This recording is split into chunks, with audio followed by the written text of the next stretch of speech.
Boa noite, pessoal. Vamos começar essa live hoje. Diz aqui o Instagram que está informando os meus seguidores que eu iniciei esse vídeo.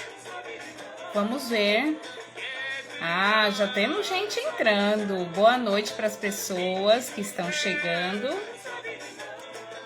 Estamos aqui ao vivo, mas lembrando que esse vídeo vai ficar gravado ao som da música tradicional do país do nosso convidado, que é Guiné-Bissau. Então eu convido vocês aí, ó, a procurarem, entra lá no YouTube, música tradicional da Guiné-Bissau. Boa noite, boa noite. Sejam todos, todas e todes bem-vindos, bem-vindes, bem-vindas a essa live. Já já nosso convidado, deixa eu ver aqui.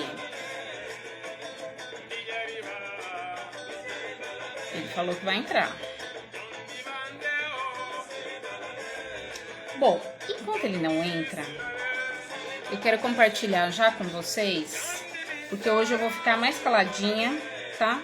Então eu já quero compartilhar com as pessoas que já estão assistindo algumas indicações de literatura infantil. Vocês sabem que a literatura infantil é um dos meus objetos de pesquisa, de estudo para a vida inteira, né?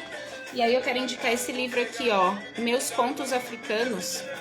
Esse livro é uma seleção que foi feita de contos africanos pelo Nelson Mandela. Então eu recomendo muito esse livro, muito, muito mesmo, tá? Os contos africanos são uma estratégia importante para nós, enquanto professores e professoras, enquanto família, nos aproximarmos cada vez mais do continente africano, porque essa história foi ficando para trás. E aí tem um outro livro também, deixa eu colocar isso aqui, que é A África Recontada para Crianças, tá? Esse é um livro que eu indico também. Deixa eu ver se o meu convidado já chegou. Não, ainda não chegou, mas ele tá chegando. A África Recontada para Crianças. Um livro de Avani Souza Silva. Uma graça esse livro. E ele é dividido por países. Então, por exemplo, vão ter contos de Angola. E aí tem uns 2, 3 contos de Angola. Também é um livro que eu super indico, tá? Aí, para o pessoal aí, Prefeitura de São Carlos, atenção, que nem adianta falar que não tem esse livro que tem, ó. Ubuntu e outras histórias africanas. Ilustrações de Tainan Rocha e o livro é da Celina Bodenmiller, se eu não falei errado, e Fabiana Prando. Ubuntu, gente, e outras histórias africanas, tá? Bom, deixa eu ver. Ó, o Lucas chegou, mas meu convidado não chegou. Boa noite, Lucas. Boa noite, Lia. Ô, Lia, deixa eu falar que eu fiquei sabendo. Aqui, né, conversa de amigos. Você tá no Bibid, Lia? Você tá recebendo um aluno da UFSCar lá? Fiquei sabendo, viu?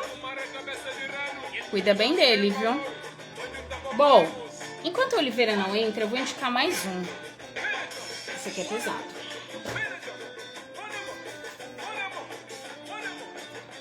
África. Contos do Rio, da Selva e da Savana. Silvana Salermo. Eu confesso que essa não é uma editora que eu gosto muito. Não vou mentir para vocês, tá? Mas esses contos são muito interessantes e as ilustrações também são muito bonitas, tá? E aí, esse livro é dividido por Contos do Rio. Deixa eu baixar, né? Porque senão vocês não vão me escutar. Ah, o Oliveira entrou. São divididos por Contos do Rio, Contos da Selva, Contos da Savana, África e Brasil, tá? Então fica a dica aí dos livros. Oliveira. Ah, você quer todos os livros, né, Lucas? Eu acho que a gente devia começar a pedir para as editoras darem pra gente de presente, né? O Oliveira entrou. Oliveira, pede para entrar. Ele entrou na live. É só você... Ah, acho que você já pediu aqui. Ah, Oliveira, vamos lá. Vamos aceitar a Oliveira, gente, pra gente começar. São exatamente, ele é pontualíssimo, né? 19h01. Oliveira, você está aí? Aceitar. Oliveira quer participar desse vídeo. Claro que ele pode. Entrar.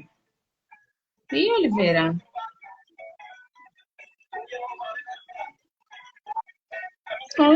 Nada, Oliveira. O que será que acontece? Ô, Lucas, o que aconteceu daquela vez? Tem um negócio do perfil ser aberto, né? Ó, Oliveira, vou chamar de novo. Aceitar. Entrar ao vivo com Oliveira. Sim. Nada. Oliveira, estou tentando. Deixa eu ver por aqui. Ver. De novo, aceitar. Entrar ao vivo com Oliveira. Diz que Oliveira não pode participar. E aí, Oliveira? Como é que a gente resolve? Eu acho que tem uma coisa de o perfil ser aberto, Oliveira. Será que você não consegue entrar com o perfil da Cascar? Vou tentar de novo, Oliveira. Ontem a Oliveira fez live, gente. Como assim? Bom, enquanto resolvemos problemas técnicos, deixa eu conversar com ele aqui pelo WhatsApp. Ah, ele chegou. Boa noite, Oliveira. Boa noite aí, ó. Só que eu não consigo lhe ver, né? Você não consegue me ver? Não estou lhe vendo. Bom, você já me viu hoje. Hoje a gente já se viu. Então, você consegue escutar minha voz aqui? Consigo escutar a sua voz. Ah, então tá ótimo. Podemos seguir assim? Por mim tudo bem. Então tá bom. Bom, gente, então nós vamos começar a nossa live. E aí, como aqui não é bagunça, aqui é coisa séria, eu quero primeiro dar as boas-vindas para todas as pessoas. Vocês estão vendo os dois aí, né? Ótimo, que bom que tá todo mundo vendo os dois. Quero dar boas-vindas para todas as pessoas que estão aqui ao vivo e que vão ver esse vídeo depois. E aí dizer, primeiro eu vou fazer minha audiodescrição, que aqui tem etapas essa live, né? Eu vou fazer minha audiodescrição, depois eu vou falar sobre essas lives, né? Por que dessas lives e por que eu chamei o Oliveira. Eu vou fazer uma breve apresentação do nosso convidado. Ele vai se audiodescrever e aí a gente tem uma pergunta para esse convidado. E aí hoje eu vou deixar o convidado falar. Hoje eu vou ficar, ó, boquinha calada, vou tentar, viu, Oliveira? Eu já apresentei alguns livros interessantes sobre livros publicados no Brasil sobre contos africanos, né?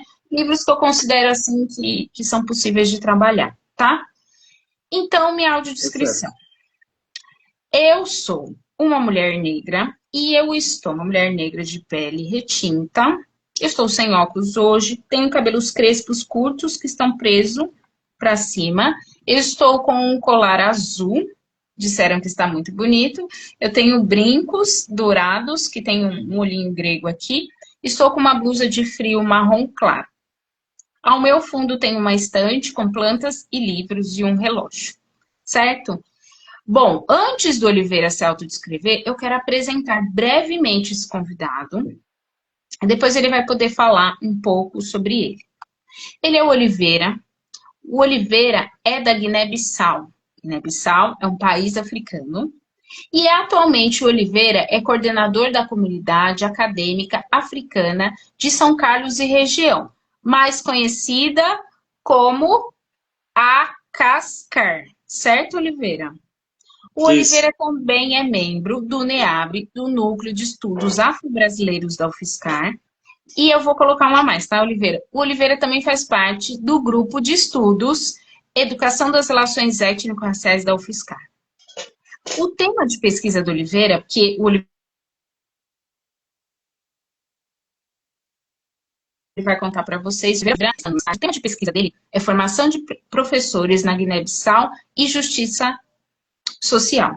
E o Oliveira se considera um ativista da educação. Oliveira, seja muito bem-vindo. Vou pedir para você se audiodescrever, Oliveira. Por favor, por gentileza. Sim, boa noite a todas as pessoas que estão acompanhando esse momento. Acredito que estão a me ouvir bem e vou fazer uma breve autodescrição. E sou, como a Ion falou, sou Oliveira Fernando Jarte. Neste momento estou usando uma camiseta branca, Súmbia também estou usando Súmbia. Estou com um relógio na mão e fundo branco, né? Atrás de mim tem um fundo branco aí. Muito bom. Oliveira, muito obrigada. E aí, gente, eu gostaria de só, para não tomar mais tempo e a gente escutar bastante o nosso convidado, só para dizer que a gente está retomando. A gente já fez 3 lives. A primeira live foi sobre. A primeira live, na verdade, foi ela que impulsionou todas as lives. Porque na escola, comumente, chegava o mês de abril e a gente tinha práticas, pensando nos povos indígenas, um pouco equivocadas. E aí, essas lives sobre conversas de educação das relações étnico-raciais foi um pouco para dizer, olha, gente, nós estamos aí com a nossa tecnologia educacional muito avançada, a gente não precisa mais, por exemplo, pintar as crianças, a gente não precisa mais utilizar estereótipos como práticas pedagógicas dos povos indígenas, assim como os povos africanos e afro-brasileiros. Então, essas conversas surgiram por conta disso. Então, na primeira live, a gente falou sobre como trabalhar a contribuição dos povos indígenas na escola, e meu convidado foi o Lucas. O Lucas trouxe várias práticas, enfim, a gente conversou sobre isso. A segunda live, eu conversei com a Natália e a gente falou sobre educação das relações étnico-raciais e os bebês. Se vocês não assistiram essas lives, elas estão aí no meu perfil, vocês podem assistir sempre que vocês quiserem. E sabe o que eu fiquei sabendo, Oliveira? Essas lives estão sendo recomendadas por Isso é professoras bom. da UFSCar. Isso é São minhas bom. amigas? São minhas amigas, mas elas sabem do meu potencial, do nosso potencial. E eu tenho chamado pessoas próximas a mim e que essas pessoas são pessoas que estudam e que desenvolvem pesquisas. Essas pessoas não falam, porque eu acho, porque eu quero, porque eu sou. Elas falam baseadas em pesquisas, certo?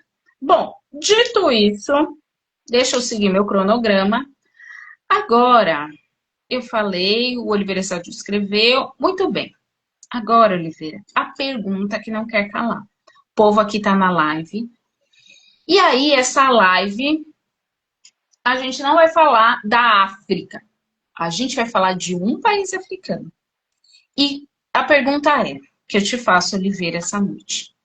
Como, Oliveira, as produções africanas podem contribuir para a educação das relações étnico-raciais no Brasil hoje?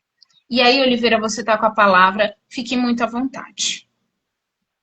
Muito obrigado, Ayo, de novo, e obrigado a todas as pessoas que estão neste momento nesse perfil, acompanhando esta live.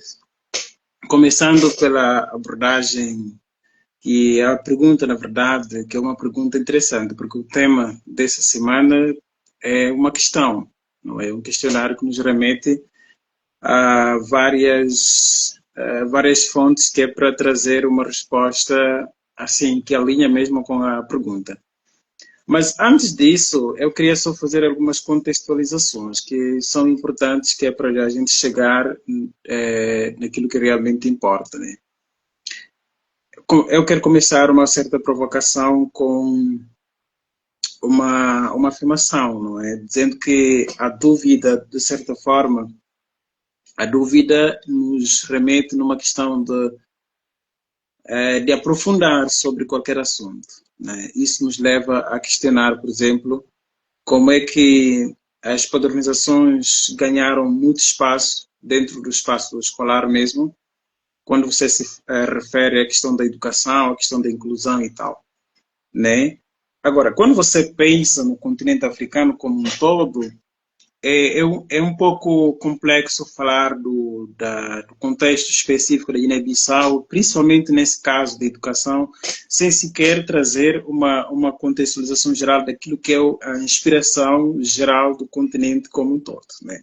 Agora, quando você pensa no continente, de uma forma geral, às vezes passa alguns imaginários na mente. E esses imaginários derivam do quê? Eu acho que essa é uma das questões que eu gostaria de fazer essa noite. Esses imaginários que passam na nossa mente quando a gente fala sobre a África, o que é que passa na nossa mente, né?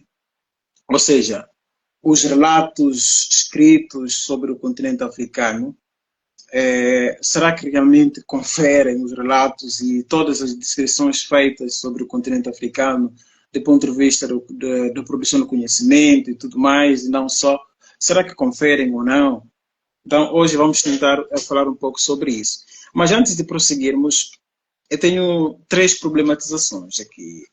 E nessas problematizações que eu quero destacar, para depois desenvolver todos esses pontos, é por que é que as produções intelectuais, culturais e pedagógicas do continente africano ainda, como a Guiné-Bissau, caso específico, ocupam espaços subalternos na educação brasileira, mesmo sendo, de uma certa forma, as produções ricas que podem contribuir para a transformação da sociedade e da consolidação desse reconhecimento da identidade, mas não são bem patenteados. Por quê? Bem, e uma das questões também que eu quero trazer aqui para vocês, que eu acho que muitos não lidaram com isso, é uma afirmação tendenciosa de Didier, é um homem europeu e tal. Ele afirmou que alguns monumentos, alguns artefatos do continente africano, de uma certa forma, pertencem à Europa, porque criaram, tem leis que foram elaboradas, que é para validar esse roubo, assim, entre aspas. Ou seja, os instrumentos jurídicos contribuíram, segundo Didier, que é para efetivar esse roubo, esse ato bárbaro que aconteceu. Mas por que ele afirmou isso? Ele afirmou isso baseando justamente nessa questão da padronização da hierarquia, da superioridade e tal. Porque ele afirmou isso não numa perspectiva crítica, mas sim numa perspectiva mesmo de apropriação, né? Apropriamos desses monumentos, desses artefatos, porque nós merecemos apropriar disso. Então, outra questão também que eu quero trazer como contextualização para depois desembaraçar essa nossa provocação, sendo nutricionista, né? As pessoas que estão agora a assistir a essa nossa conversa, sendo nutricionista, um profissional, consideremos que temos um nutricionista numa empresa. E esse profissional ou essa profissional é desafiado a montar um cardápio que, de uma certa forma, vai ao encontro daquilo que é o objetivo, que é a alimentação saudável. Tudo bem? Quero que vocês guardem essa parte, né, dessa contextualização. Esse profissional é desafiado a montar um cardápio. E a ideia é proporcionar uma alimentação ao público diverso, né? Ao público diverso com diferentes gostos, diferentes preferências e tal. Agora, nós sabemos que isso é de conhecimento de todos. Sabemos que comer, o ato de comer, pelo fato de ter o que comer, com a alimentação saudável, são duas coisas diferentes. Você pode ter uma coisa de comer, mas isso não significa que o que você está comendo, o que você tem para comer, é saudável para a saúde física, por aí vai, para a sua alimentação saudável. Então, eu quero que vocês guardem essa parte, porque lá no final vamos explicar por que conseguimos trazer essa pequena comparação, que é para depois contextualizarmos lá na frente. Então, nessa nossa conversa a gente quer falar sobre algumas categorizações, que é para seguir o fio de raciocínio, que é para depois compreender o que é que nós queremos trazer do ponto de vista das produções africanas dentro do contexto da educação brasileira, principalmente as contribuições que esses conhecimentos, essas produções podem dar na educação das relações étnico-raciais. Com isso eu começo por destacar uma questão, porque a Lei 10.639 de 2003 nos remete a uma questão que é extremamente preocupante e importante também. É preocupante por um bloco e é importante por um outro bloco. Mas, Oliveira, o que é que isso significa? Isso significa que no próprio artigo 29A vai trazendo essa narrativa do documento como um componente jurídico de que é necessário que as histórias e as culturas e tal do continente africano, dos afrodescendentes, serem valorizadas. Tudo bem. A esse artigo consegue trazer um respaldo jurídico. Tudo bem. Agora, descendo, aqui fala sobre cultura afro-brasileira, dentro do artigo 26A. Agora, descendo para o desmanchamento do artigo 26, que é ponto 1, que consegue trazer uma descrição de uma forma mais específica. Isto é, consegue descer para os conteúdos em si, onde é que ele fala o seguinte, que o conteúdo programático a que se refere no capítulo anterior deste artigo incluirá também os estudos da história. Reparem, guardem esse. Tentam guardar essa parte. Os estudos da história. Depois referiu o quê? História do quê? Da África, dos africanos. Por que é que veio a história da África e dos africanos? Tem uma interpretação não só jurídica, mas sim uma interpretação do ponto de vista epistemológico, da produção de conhecimento. Por que é que veio a África, depois veio os africanos? Vamos compreender isso dentro de uma interpretação que fizemos. E depois veio sobre essa necessidade de trazer, de incluir dentro dos conteúdos programáticos, este resgate da luta dos negros no Brasil, fez uma fusão entre os africanos, a África e a luta aqui no Brasil, né? E também a cultura negra brasileira sobre a perspectiva da formação da sociedade nacional. Ou seja, a ideia aqui é formar um cidadão nacional. Agora, tem questionamentos, vamos fazer lá na frente. Vamos fazer uma certa análise crítica sobre isso, numa perspectiva da educação das relações étnico-raciais, quando você fala de inclusão, quando você fala de uma perspectiva inclusiva do ponto de vista educativo, principalmente de produção de conhecimento. Aí segue o documento, que fala que essa formação do povo deve basear do ponto de vista da sua produção social, econômica, política, que são pertinentes para a história do Brasil. Muito bem. Agora, o artigo 2, do mesmo item de 26. Fala o quê?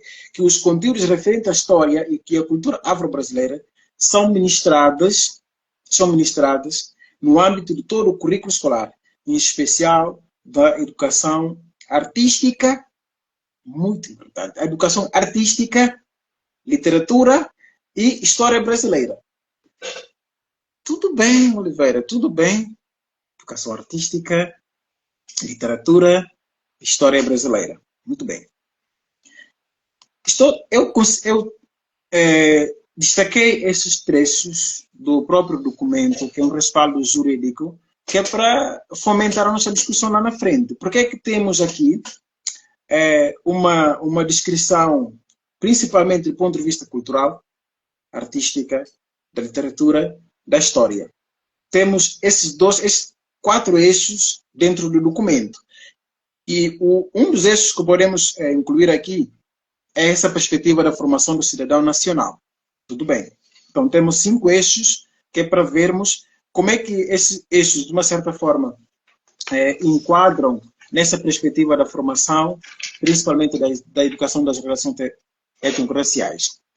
Aí continua o documento, já no artigo 79B, que fala sobre o calendário, isto é, que nós todos conhecemos, que é 20 de novembro, que é Dia Nacional da Consciência Negra. Então, essa parte do documento descarta a nossa observação, porque o nosso foco não é sobre Dia Nacional da Consciência Negra. É mais especificamente sobre os conteúdos programáticos, a produção de conhecimento e essa perspectiva da formação do cidadão nacional. Perspectiva da formação do cidadão nacional. E com isso, a gente pretende fazer, eu pretendo fazer um certo destaque, que é para compreender a perspectiva da educação, né? O que é que significa a educação na perspectiva africana. Reparem, tem uma ligação que eu não quero que vocês percam com o fim do raciocínio. Primeiro, conseguimos trazer uma descrição geral sobre aquilo que é a provocação de o porquê, os porquês, né, de termos essa subalternização na educação. Depois descemos para trazer alguns pontos específicos do documento em si, que é um embasamento jurídico, que é a lei, né? Tentando destacar 5 eixos. Essa prioridade do ponto de vista cultural, do ponto de vista histórico, artístico, vem também essa perspectiva de formação do cidadão nacional. Tudo bem, até aqui tudo bem. E depois, agora, quero que vocês tentem compreender como é que os intelectuais africanos, não sei se vocês pararam para pensar sobre isso, em várias produções acadêmicas feitas pelos africanos, né, nos últimos anos, nos últimos 5 anos que eu tive mais contato com essa produção de uma forma mais aprofundada, dá para compreender que o conceito da educação, quando você vê Kwame Nkrumah, quando você vê, por exemplo, o Thomas Sankara, quando você vê o Cheikh Anta Diop, quando você vê Leopoldo Sédar Senghor, todos esses autores, Amílcar Cabral, e todos esses autores conseguem trilhar uma linha do raciocínio que é para tentar explicar o que significa essa educação emancipatória. Aqui você vai ver que as produções africanas, principalmente aquelas obras críticas emancipatórias, compreende-se que a educação sempre, para muitos intelectuais africanos, a educação em si é pautada na ideia de levar a pessoa a conhecer a sua própria realidade, no primeiro momento. Essa educação é pautada para a pessoa conhecer a sua própria realidade. Depois, conhecer as potencialidades do seu povo. Reparem, aqui já podemos fazer uma certa ligação com o próprio documento, que é essa lei que vem, que é justamente para trazer embasamento da obrigatoriedade do ensino da história, da cultura dos africanos e para falar também da África. Ou seja, o documento tem dois blocos. Falar da África, falar dos africanos. Quando vem essa perspectiva de falar dos africanos, sem trazer essa perspectiva de afro-brasileiros, vem uma discussão que Kwame Nkrumah vai nos trazer com mais detalhes, mas hoje não é o foco de descrever isso. Depois segue essa perspectiva de conhecer a realidade, conhecer a potencialidade do seu povo, as contribuições feitas pela a transformação da sociedade como um todo. Ou seja, você vai ter essa oportunidade, vendo a educação em diferentes países do continente africano, esses autores que eu mencionei agora, que pertencem a diferentes países, diferentes blocos regionais, dá para compreender que essas perspectivas de conhecer a realidade, a potencialidade do povo, as contribuições feitas desse povo para a transformação da sociedade como um todo, e não só do seu povo, mas sim as contribuições também feitas pelos outros povos para a transformação social, como uma causa justa que é para impulsionar a transformação e a justiça social também. E depois vem a ideia de a inclusão, ou seja, você vai ver que essa perspectiva de conhecer a sua realidade, potencializar o seu povo e conhecer toda a estrutura da contribuição para a transformação social, vem justamente apedrejar essa perspectiva da inclusão. Ou seja, você não vai conhecer só a realidade do seu povo. O seu povo não é o único que contribuiu na transformação da sociedade. O seu povo não é o único que ajudou a impulsionar a ciência, ou seja, teve participação massiva dos outros povos. Essa humildade científica e social acadêmica é levada em consideração quando você fala de educação na perspectiva africana. Então, esse conceito que eu queria trazer, que é para contextualizar o conceito da educação, que vai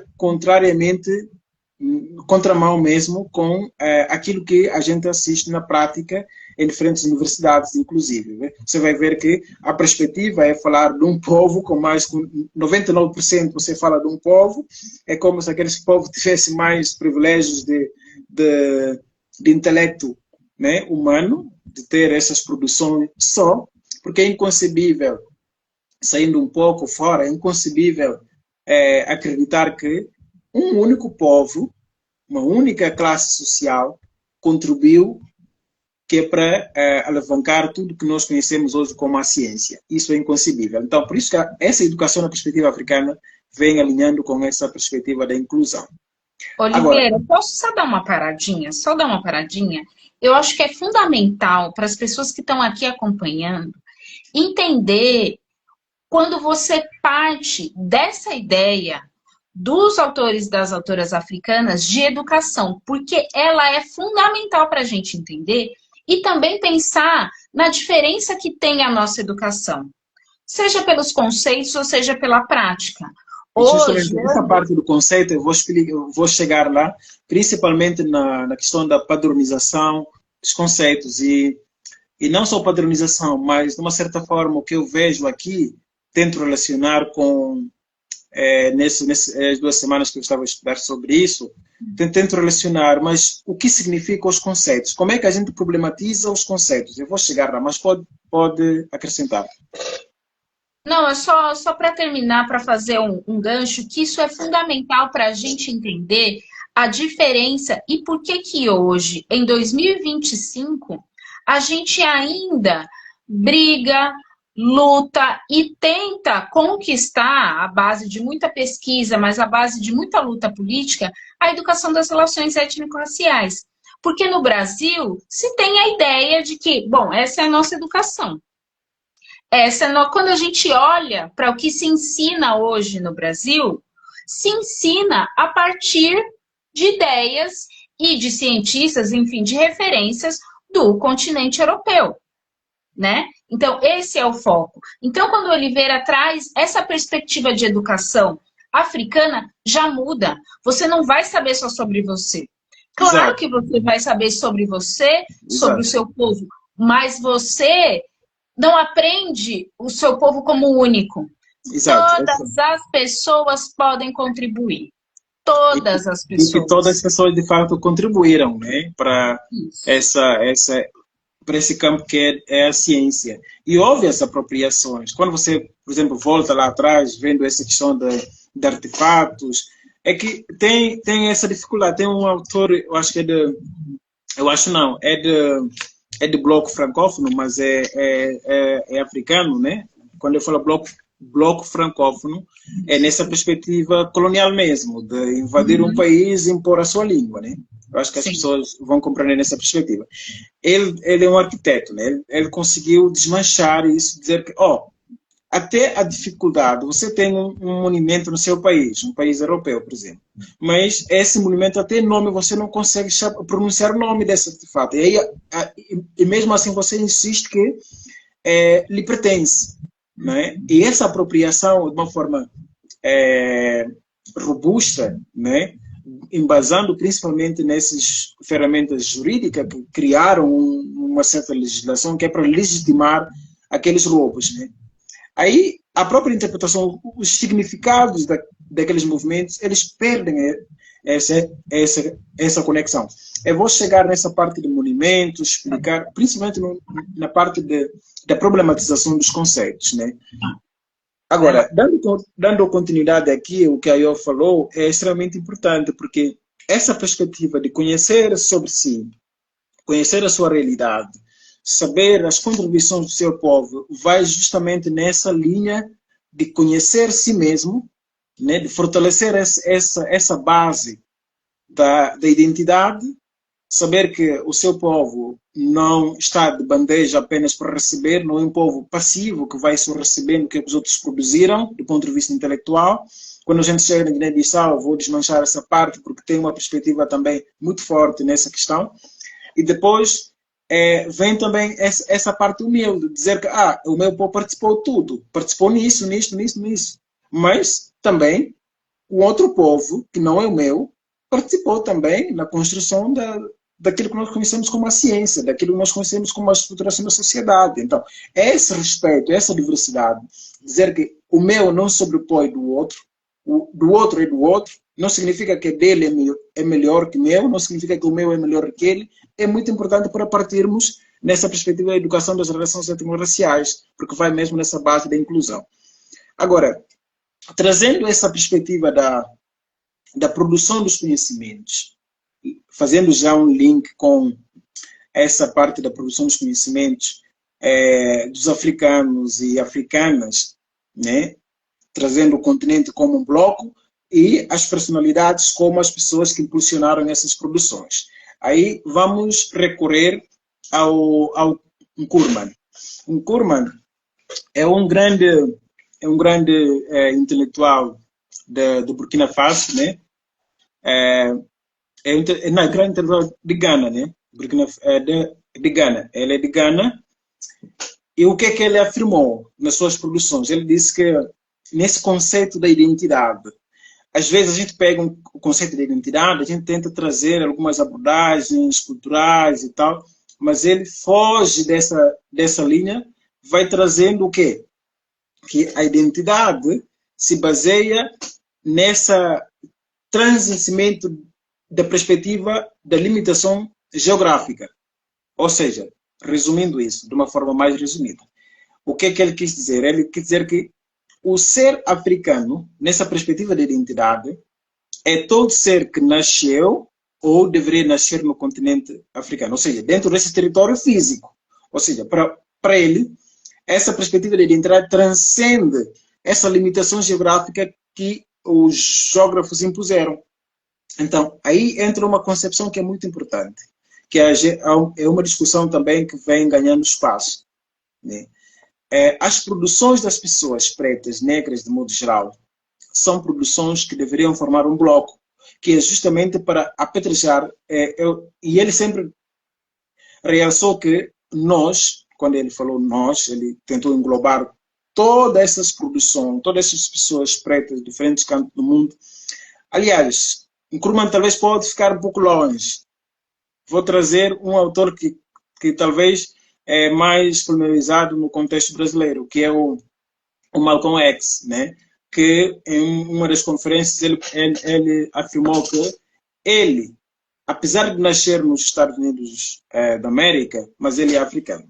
Ou seja, essa perspectiva de tentar unificar as concepções, principalmente do ponto de vista da produção do conhecimento, essa união vem justamente são reforçadas essas ideias por estes dois autores. E o Kizerbo vem, que é um autor também, é um intelectual africano, vem reforçando essa ideia de que hoje podemos ter esse desafio de unir e apedrejar as produções que nós temos e ter os espaços, principalmente respeitados os espaços acadêmicos, mas amanhã, tarde que seja, a população preta vai compreender que a união é a única chave estratégica que é para romper as barreiras. Então, prosseguindo com isso, vamos ver que muitos intelectuais contribuíram fortemente que é para alavancar a ciência. E podemos referenciar, por exemplo, chamar aqui, eu já chamei de Zero, podemos trazer o que vocês conhecem com mais frequência aqui, que é Chimamanda, que fala sobre o perigo de uma história única, né? Mas por que uma história única é perigosa? Porque você vai ter só uma versão e você não vai ter a outra versão. E dentro da estrutura, do contexto da educação brasileira, principalmente da educação das relações étnico-raciais, nós temos essa parte muito bem fragmentada, onde você vai ver a padronização de um certo grupo e a subalternização de um outro grupo, do ponto de vista da produção de conhecimento, né? E esses estereótipos ganham a força nesse lugar subalterno. Ou seja, quem não produziu, eu posso atribuir muita coisa, posso atribuir a incapacidade, posso atribuir muitos termos pejorativos a esse grupo que não foi colocado, né, nessa debate da construção. E temos também o livro que o Ayo apresentou aqui, que um professor universitário brasileiro, inclusive, Ah, negro. não, eu não apresentei esse ainda. Posso apresentar, gente, né? É esse aqui? Bom, não estou te vendo, que é Ah, a você História não Geral tá da África, né? vendo? História Geral da Olha, África, gente, a primeira, segunda, oitava versão. Tem até a oitava edição, né? uma pausa. Então, eu estou apresentando para vocês nosso querido HGA, mais conhecido como História Geral da África. E quem editou esse livro, quem fez toda a organização foi um professor da UFSCar, que é o nosso querido e amado Walter Silvério. Aqui a gente tem dois, né?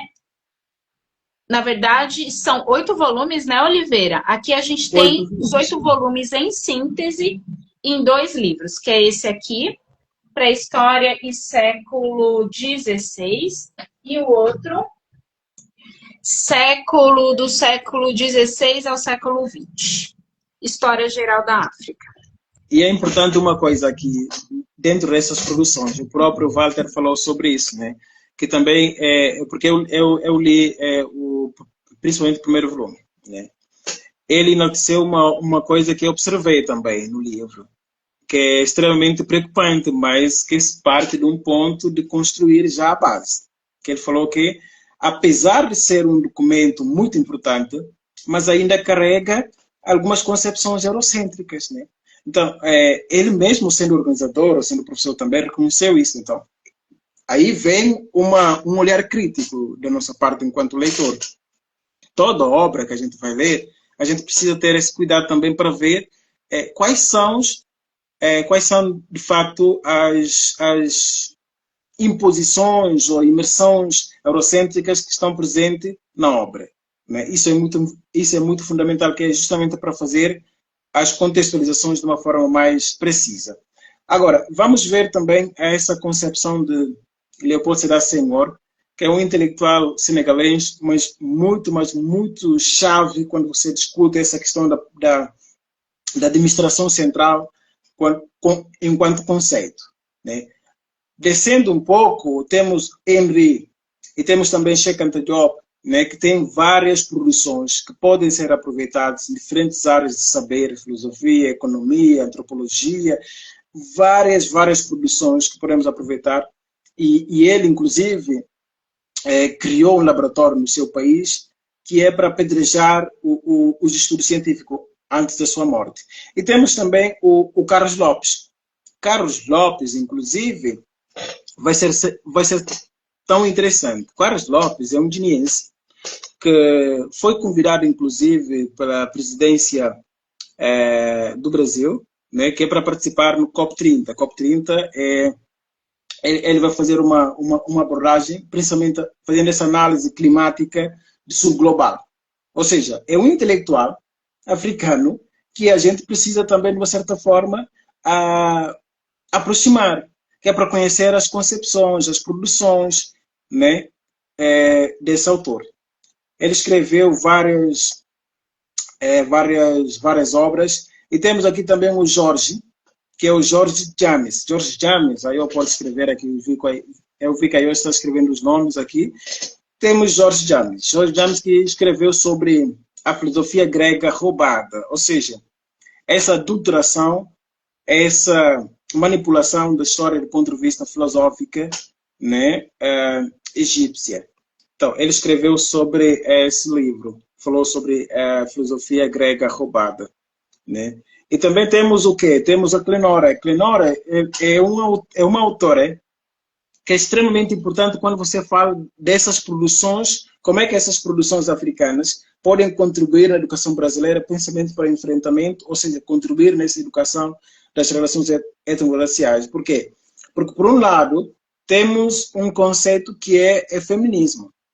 Né? Temos feminismo, temos grupos feministas, temos pessoas feministas e tal. Mas ela vai trazendo algumas estratégias que foram usadas, alguns cuidados que não foram levados em considerações, nesses casos de cuidados mesmo, na definição do conceito ou na apropriação do conceito do próprio feminismo.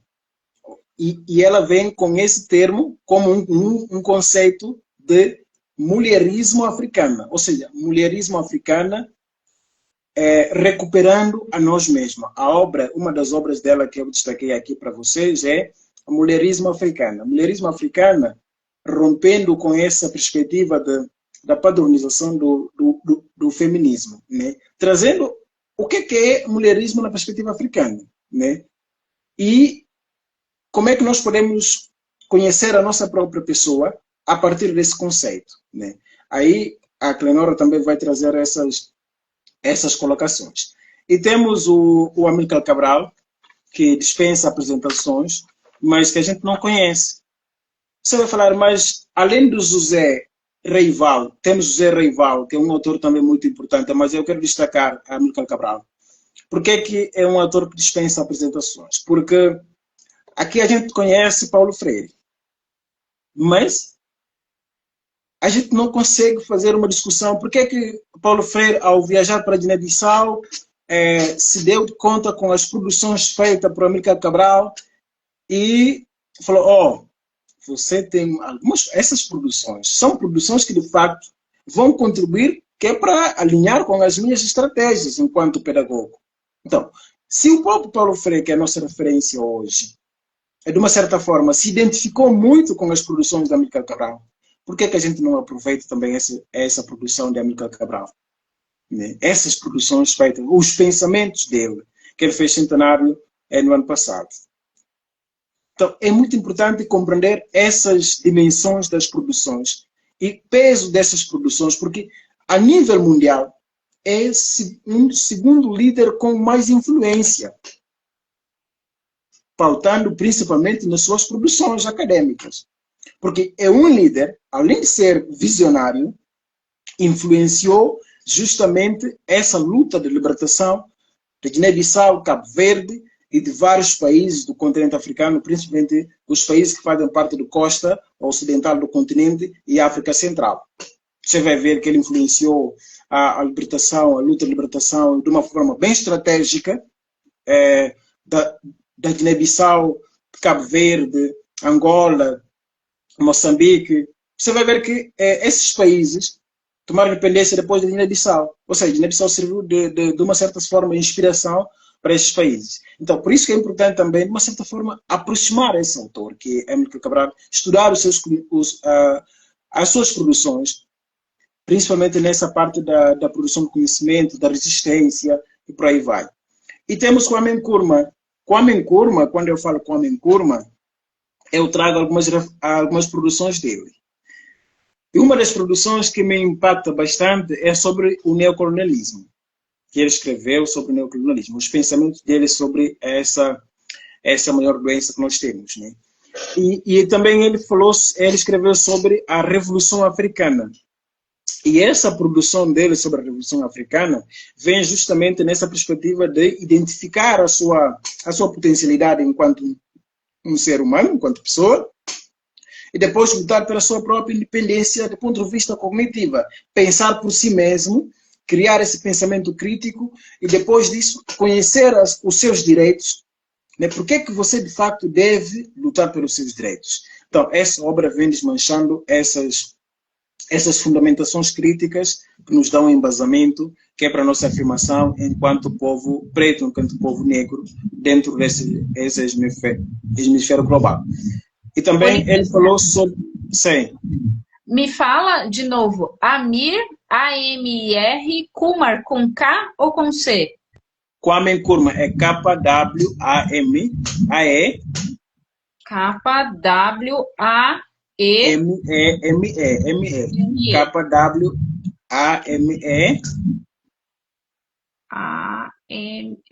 K-W-A-M-E. Isso. Depois, Nkrumah é N mudo, N-H. N-K. Não, N-K, perdão. N-K. R-U. R-U-M-H. Já apareceu. Isso. Ótimo. Vou colocar o nome aqui para vocês, tá?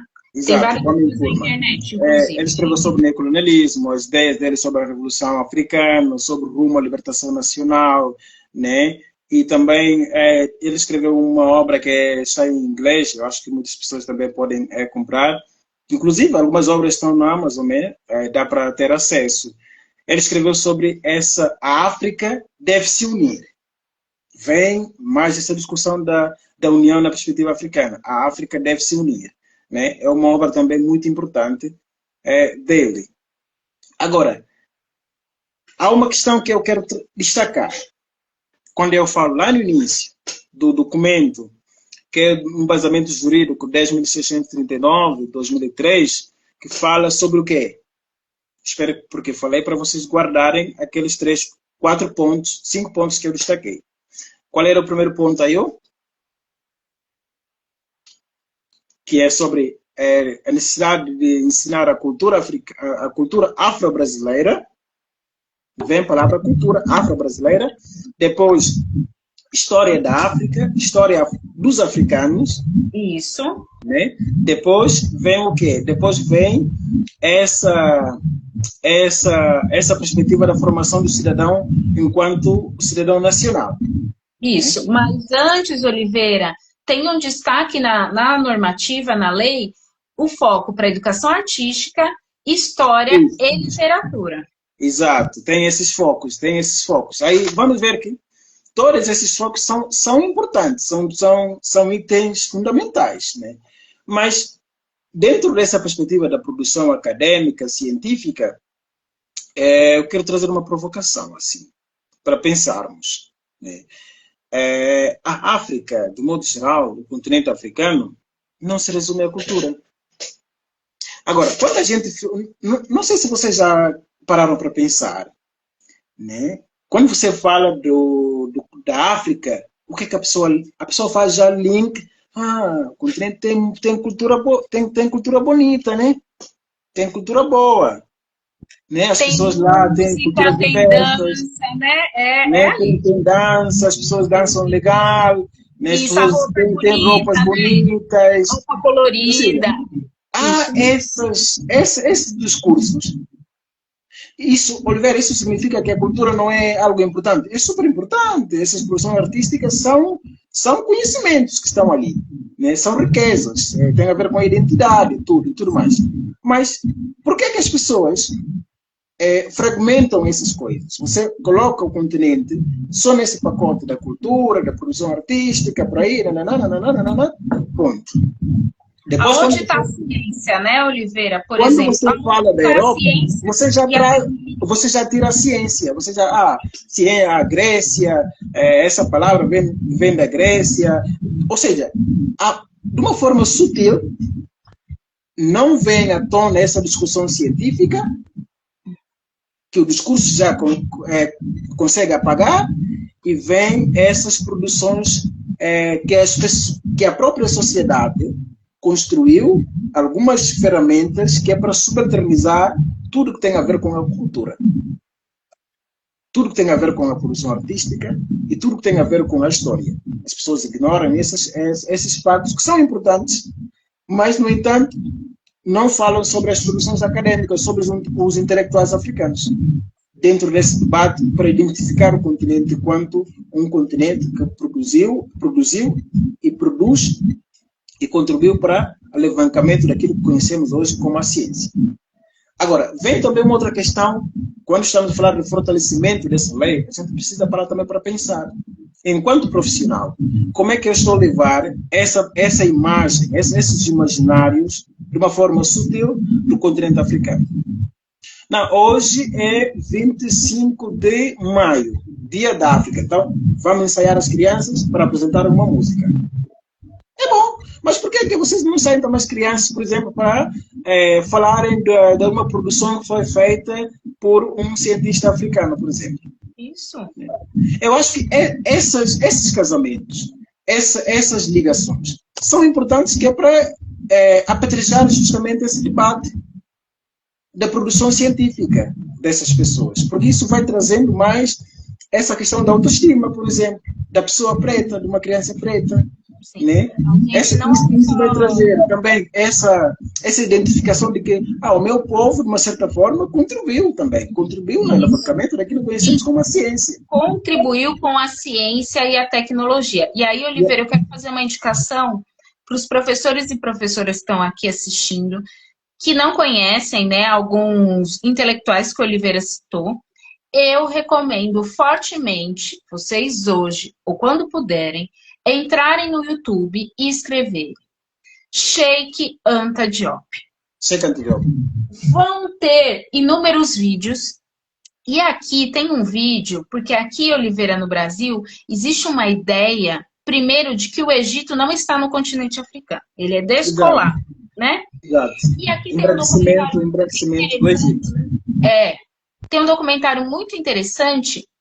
O Sheikh Anta Diop é um cientista, ele é um multicientista, ele não se foca só em uma área da ciência. Exato. E ele vai falar da verdadeira história do Egito. Vale a pena, são 4 capítulos. E aí essa ideia de que o Egito está fora do continente africano acaba ali. E você vê o quantas contribuições, inclusive o Egito nem se chama de Egito, enfim, tem uma questão dizendo Kemet, né? É terra dos pretos, né? Que é terra dos pretos. Então eu recomendo fortemente, dentre esses intelectuais que o Oliveira citou, Sheikh Anta Diop. Eu vou escrever o nome dele de novo. É muito importante aí, ó, quando você fala Sheikh Anta Diop, porque o país dele a Guiné-Bissau com o Senegal são 2 países vizinhos, né? Você, por exemplo, consegue sair da minha cidade, menos de 25 minutos você está em Senegal, que é o país de Sheikh Anta Diop, né? E aí, dentro de Senegal, vamos ver lá na frente, na parte da problematização dos conceitos. Eu vou destacar um trecho que eu acho extremamente importante para a contribuição da educação das relações étnico-raciais, né?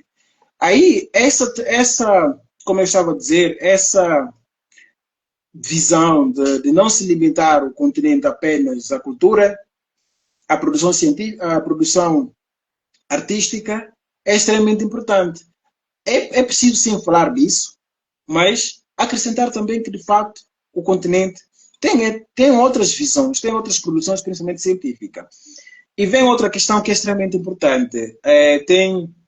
Tem um número considerável de estudantes do continente africano dentro do território brasileiro, até por uma questão histórica e tal, por aí vai. Uma questão de cooperação internacional, que envolve alguns gestos da parceria, principalmente os 3 gestos que vêm nos tratados internacionais, que não é o foco hoje, né? Mas em outra oportunidade podemos falar só sobre essa internacionalização das universidades brasileiras, principalmente do ponto de vista institucional. Né? Podemos falar isso em outra oportunidade. Mas dá para compreender que essas parcerias são parcerias seletivas. Quando você fala das parcerias das universidades brasileiras com outras universidades em toda a parte do mundo, são parcerias seletivas. Você vai perguntar, por exemplo, quantas universidades africanas que têm parceria com as universidades brasileiras? São poucas. Mas quantas universidades europeias que têm as parcerias com as universidades brasileiras? Então você vê que a lei em si, como instrumento jurídico, é muito importante, mas nos bastidores, os ingredientes jurídicos que sustentam aquela lei macro são ingredientes que ainda precisam de mais ingredientes que é para sustentar a lei macro. Principalmente essa questão também da parceria com as universidades, que é para saber, no chão mesmo dessa universidade, o que está sendo produzido, o que está sendo estudado. Né? E essa troca é extremamente importante para apetrejar justamente os profissionais que vão sair, porque uma coisa é falar sobre algo, a outra coisa é falar na base da realidade. Você foi lá, presenciou, ficou lá 3, 6 meses, por aí vai.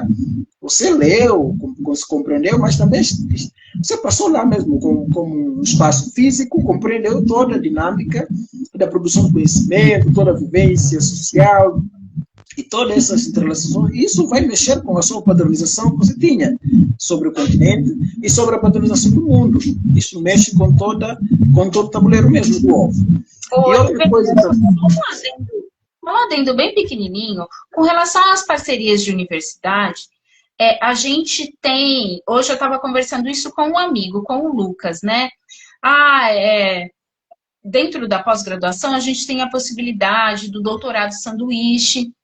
E hoje no Brasil eu vejo, principalmente na área da educação, existe um certo encantamento e para onde você quer ir, né? Então, por exemplo, dentro da educação infantil, as pessoas querem ir para a Itália, para a Reggio Emília.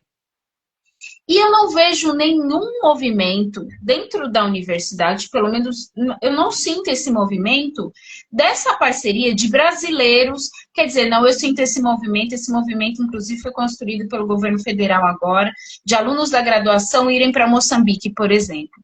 Mas isso não é uma prática, Oliveira. A educação africana não interessa a educação brasileira no sentido de, olha, eu quero ir lá para saber como é, por exemplo, a educação de crianças. Como Exato. eles educam as crianças. Isso não Exato. nos interessa. Ah, mas eu quero ir lá para saber, por exemplo, do caso da antropologia, a gente quer ver resquícios do que o continente africano tem, por exemplo, na religiosidade brasileira. Isso chama muita atenção, mas quando a gente fala de educação, ou mesmo quando a gente fala de ciência e tecnologia, o continente africano não é o continente desejado por estudantes dentro da universidade. Então, eu acho que a gente não tem essa cultura Exato. de desejar ir ao continente africano para aprender, né? Então, só esse adendo aqui como brasileira e estudante aqui da universidade. Exato. E vem essa questão da prioridade, né? O que é priorizado, o que foi priorizado, o que está sendo priorizado, né? Porque quando você fala dessa lei da obrigatoriedade, é preciso conjugar todos os outros documentos jurídicos nos bastidores que sustentam isso, que facilitem a implementação dessa lei, né?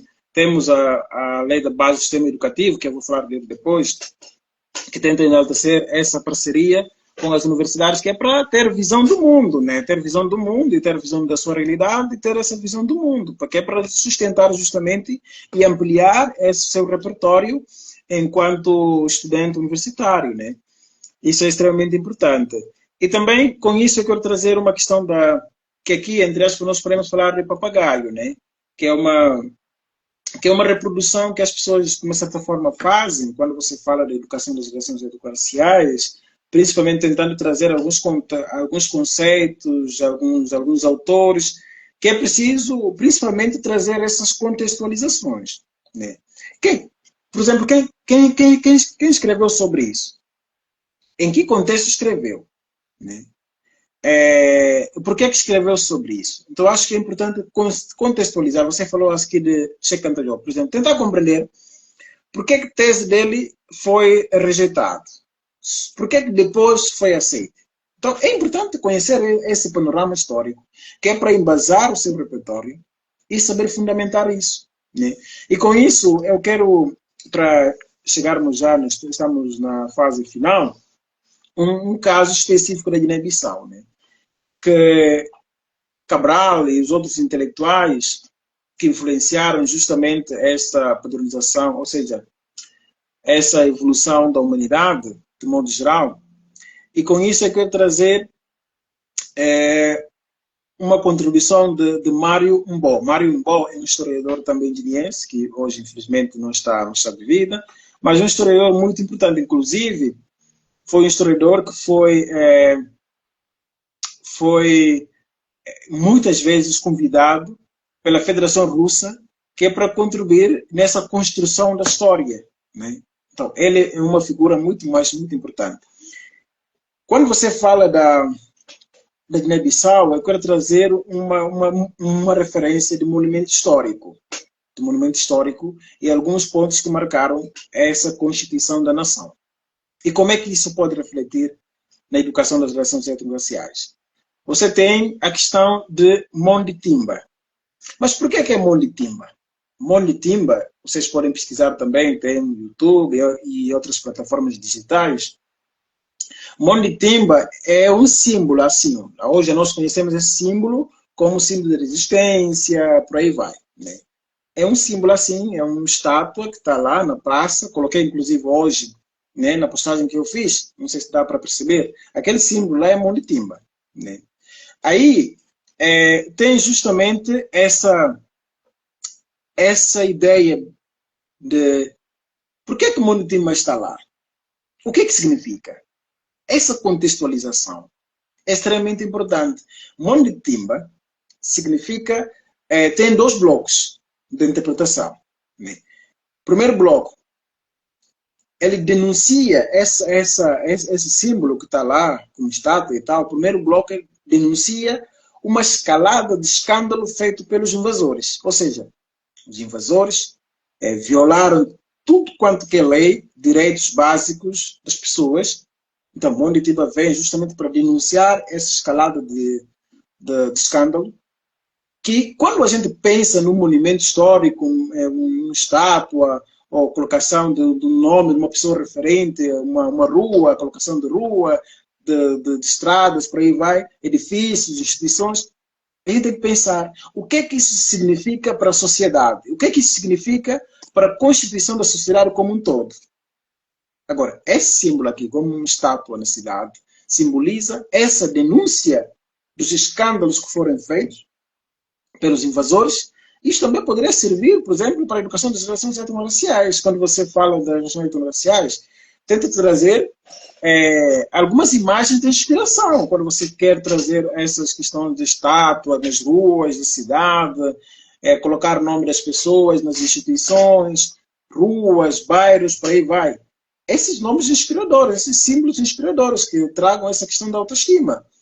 Por outro lado, representa essa liberdade de um povo, né? Representa a liberdade de um povo. Aí, isso vai trazendo essa grandeza da identidade e também de autoestima de um povo.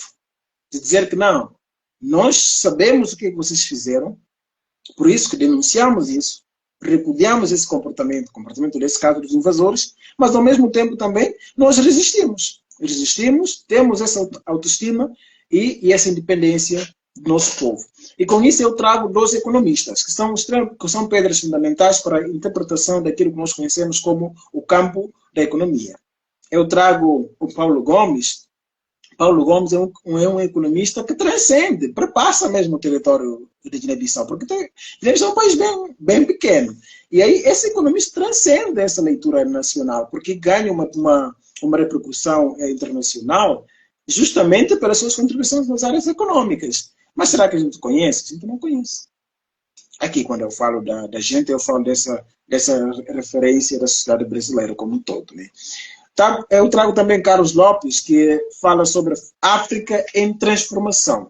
África em Transformação é uma obra também que está disponível, que é de Carlos Lopes, né? Que poderia ser extremamente importante para essa desconfiguração geral, né? Do conhecemos como o continente africano. Aí eu também você pode escrever o nome desse autor, que é extremamente importante, que é Carlos Lopes. Carlos Lopes, um economista, inclusive vai vir aqui no Brasil a convite da Presidência da República Federativa Brasileira, que é para falar sobre essas relações climáticas. Né? E também temos Tino Martins. Tino Martins tem muitas obras voltadas ao pensamento crítico e às concepções da sociedade e a história. Né? Tino Martins. E temos um autor que eu gostaria de fechar com ele nessa parte da contribuição dos intelectuais africanos para a humanidade, guineenses no caso.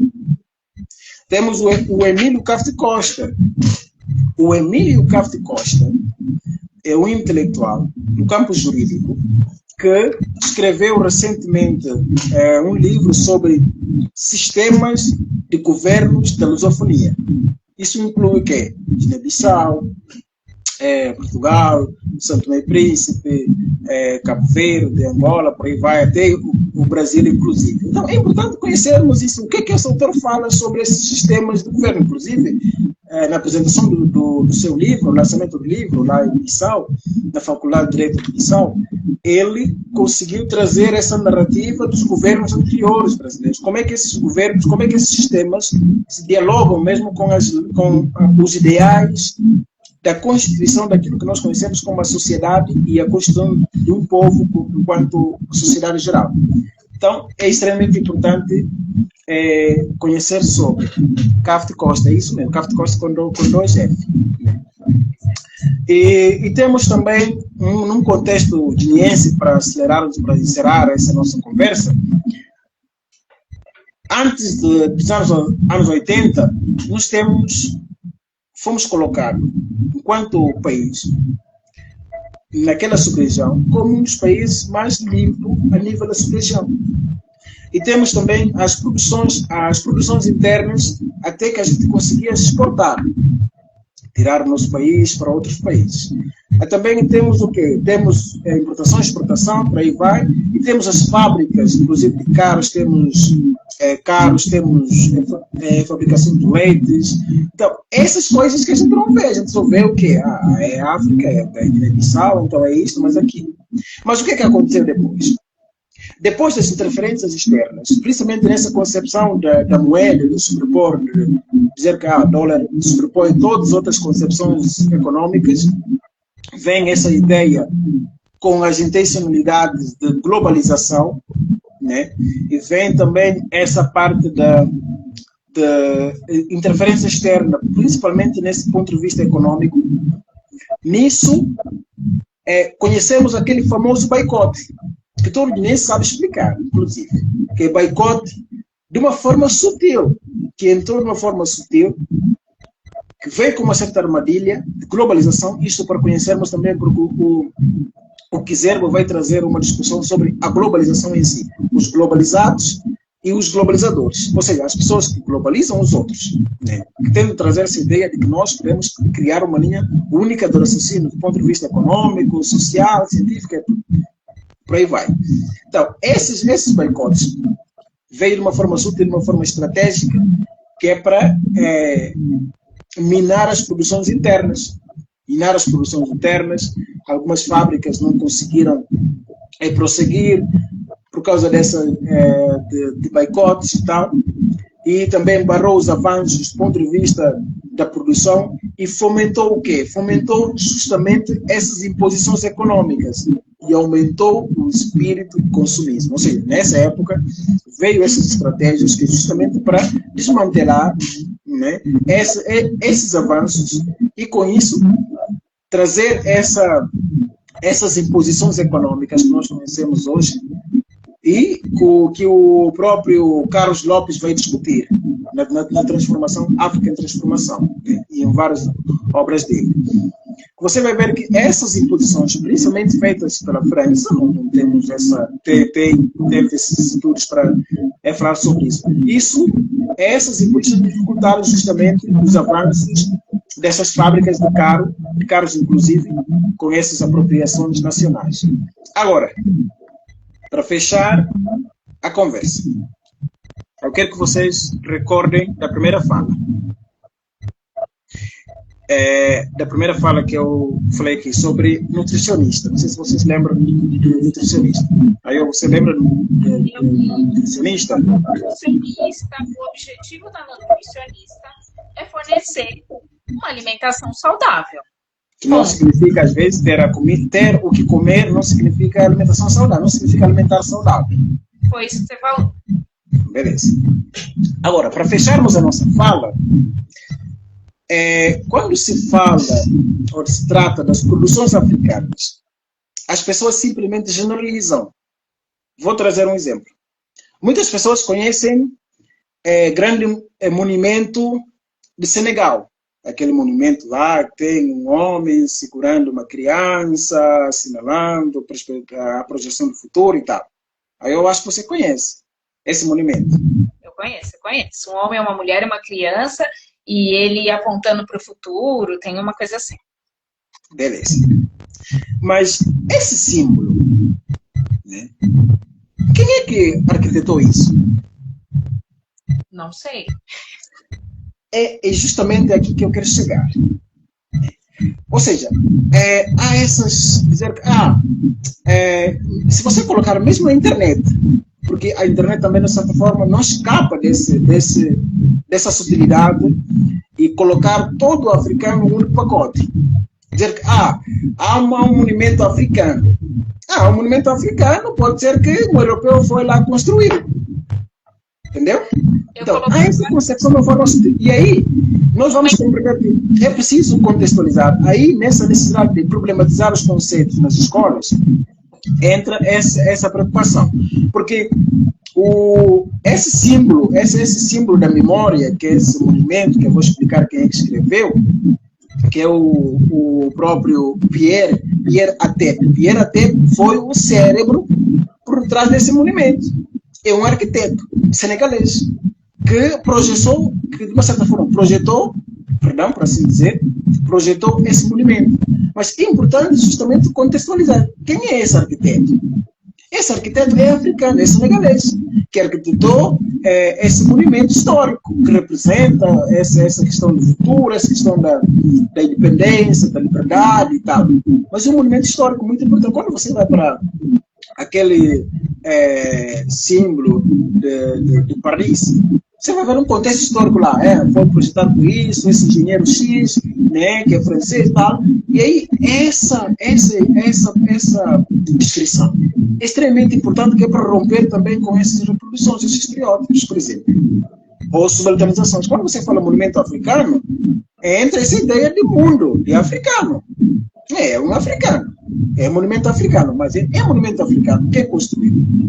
Quem é o arquiteto por trás disso? Isso é a mesma coisa quando você fala, por exemplo, de pirâmides no Egito. Tem pirâmides lá, tem pirâmides, mas quem é que arquitetou tudo isso? Qual é o cérebro por trás disso? Que nós aqui conhecemos como Inhotep. Inhotep é um cérebro, é um grande cérebro por trás de pirâmides do Egito. Mas quem é ele? Não, é um preto.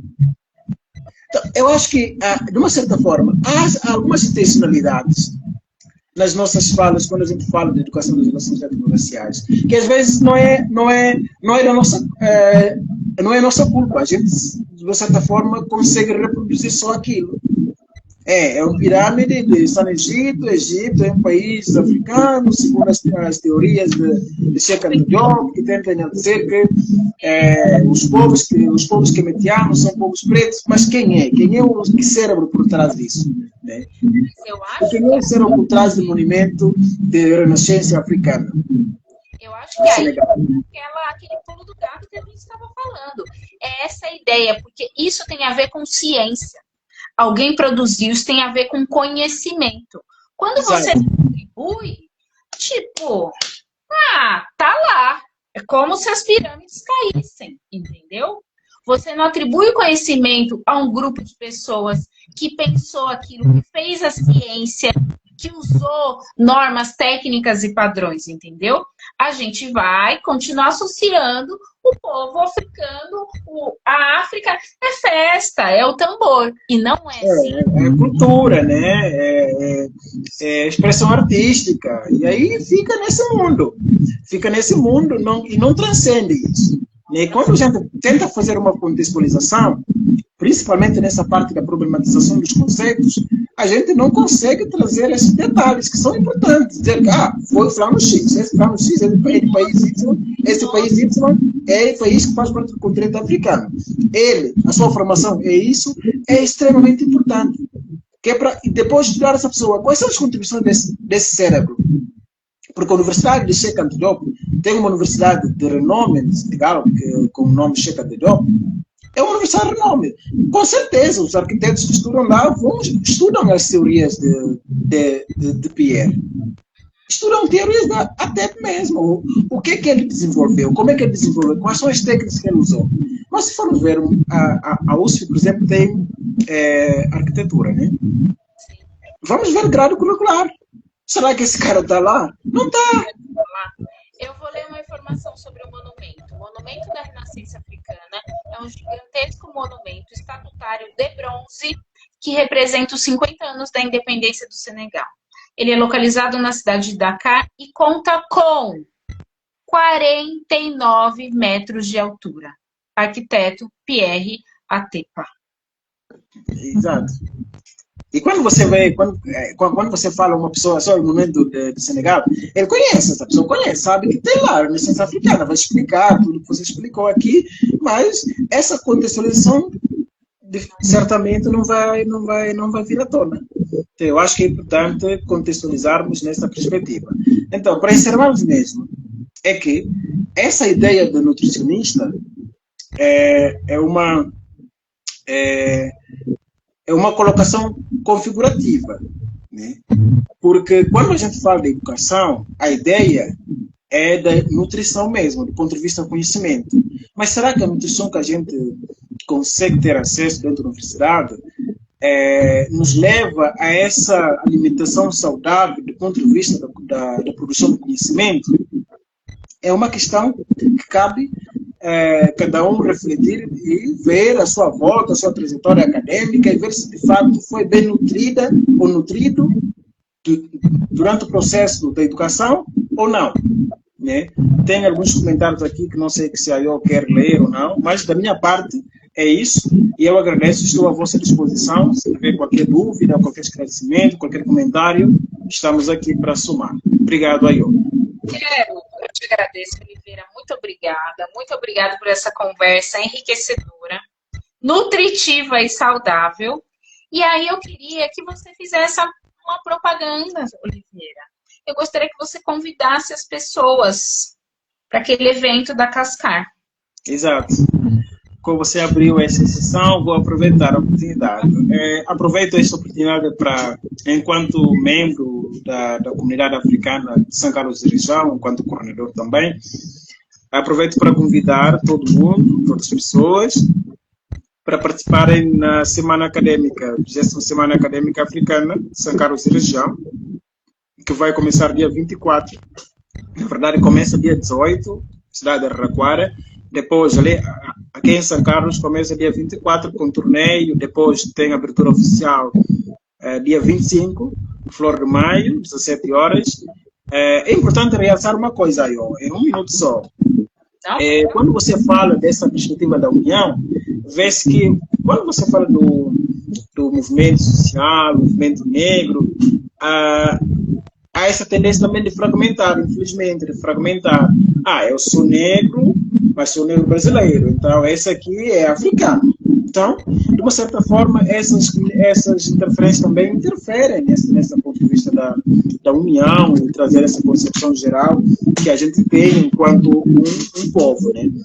Aí eu convido todo mundo a participar nessas atividades que a Cascar está organizando. Tem feira acadêmica, tem palestra oficial, e a palestra oficial vai ser ministrada pelo professor Dr. Walter, né, que é o professor da universidade aqui da UFSCar mesmo, e também com um professor de renome que leciona na Universidade lá de Araraquara, Universidade Paulista de Araraquara. Então vamos ter essas duas potências negras, que é para falar sobre a temática da justiça para os africanos e as pessoas da ascendência africana através da reparação. Essa é a temática deste ano, 2025.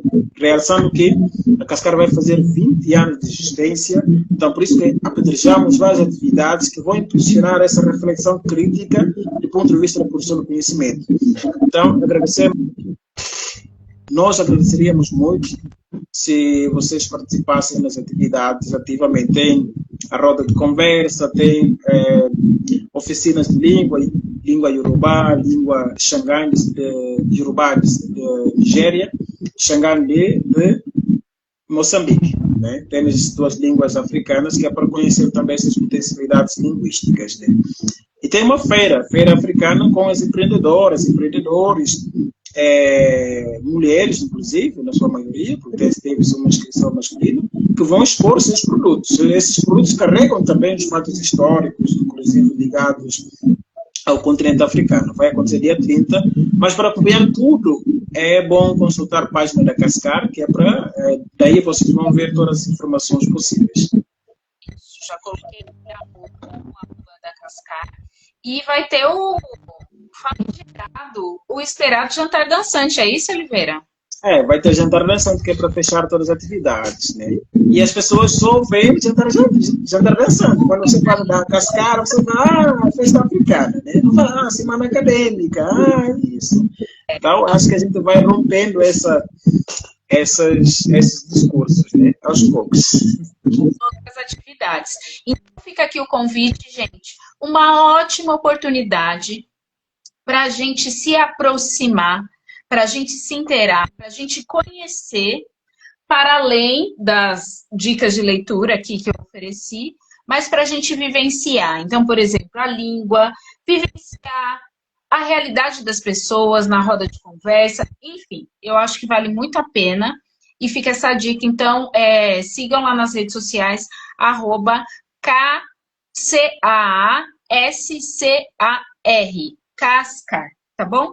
Oliveira, muito obrigada por essa oportunidade de poder conversar com você.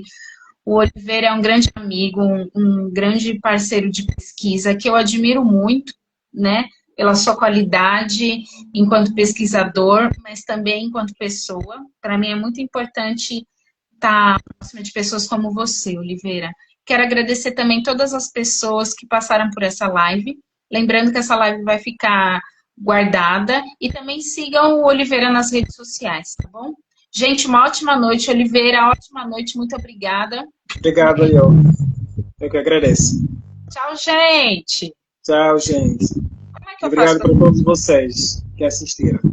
Ai, coloca aqui, ó. Tchau, gente. Boa noite.